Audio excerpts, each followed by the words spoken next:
There are 3 books in the Bible that have come to be called the wisdom literature: Proverbs, Ecclesiastes, and Job. And all of these books are addressing the same set of questions. What kind of world are we living in? And what does it look like to live well in this world? So, how to be good at life. Yeah.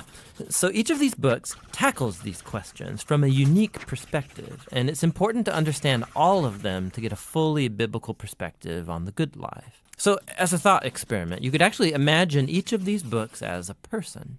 So Proverbs would be like this brilliant young teacher, and Ecclesiastes the sharp, middle-aged critic, and Job would be this weathered old man who's seen a lot in his day. We're going to start by meeting the book of Proverbs, the brilliant young teacher. And she's not just smart, she's smart about everything: work, relationships, sex, spirituality. She has incredible insights, things you wouldn't see on your own. Yeah, she would be the perfect friend to have around when you need really specific advice. So what makes her so smart? Well, Proverbs can see things that most people don't see. She believes that there's an invisible creative force in the universe that can guide people in how they should live. And you can't see it, just like you can't see gravity, but it affects everything that we do. So what's this force? Well, in Hebrew, it's called chokhmah, and it usually gets translated into English as wisdom. It's an attribute of God that God used to create the world. And chokhmah has been woven into the fabric of things and how they work. So wherever people are making good or just or wise decisions, they're tapping into chokhmah. And whenever someone's making a bad decision, they're working against chokhmah. Right, or as it says in Proverbs chapter 1, the waywardness of fools will destroy them, but the one who listens to wisdom lives in security. So it's like a moral law of the universe. Yeah, it's a cause-effect pattern, and no one can escape it. And Proverbs personifies all of this as a woman. Yeah, Lady Wisdom. Right, and she roams around the earth, calling out, making herself available to anyone who's willing to listen to her and to learn. Which leads to the second thing Proverbs believes, that anyone can access and interact with wisdom and use it to make a beautiful life for yourself or for others. You can create with it like a designer. Yes, in fact, chokhmah in Hebrew isn't simply intellectual knowledge. The word is also used to describe a skilled artisan who excels at their craft, like woodworking or stonemasonry. So you show you possess chokhmah when you put it to work and develop the skill of making a good life. Okay, that makes sense. So let's do this. Let's go find some wisdom. But before you do, Proverbs has one more really important thing to consider. Chokhmah isn't some impersonal force. It's an attribute of God himself.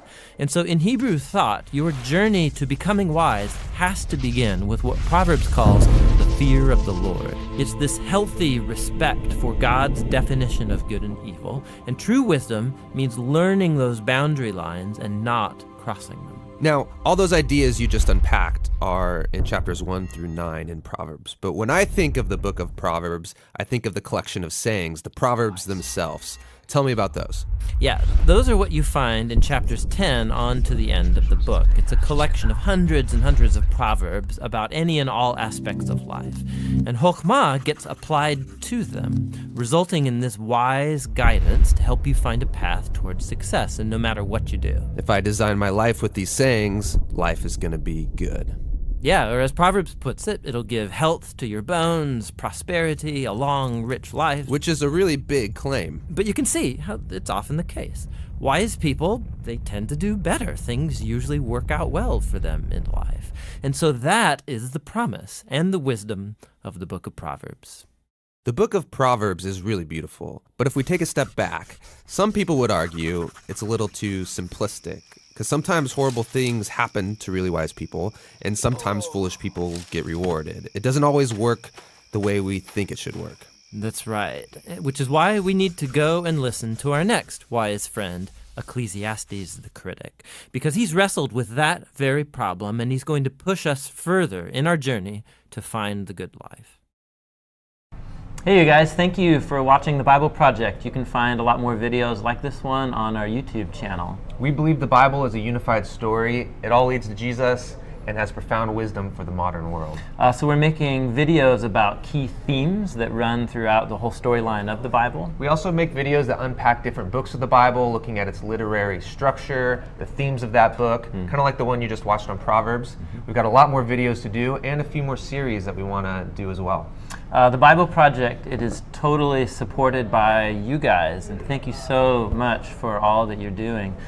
We want to make this whole video library available for free to anyone, anywhere, and that's because of you guys giving one-time gifts, or you can sign up to become a monthly supporter as well. On our website, you could download full resolution videos, you could download posters and study guides and other things. It's all for free on jointhebibleproject.com.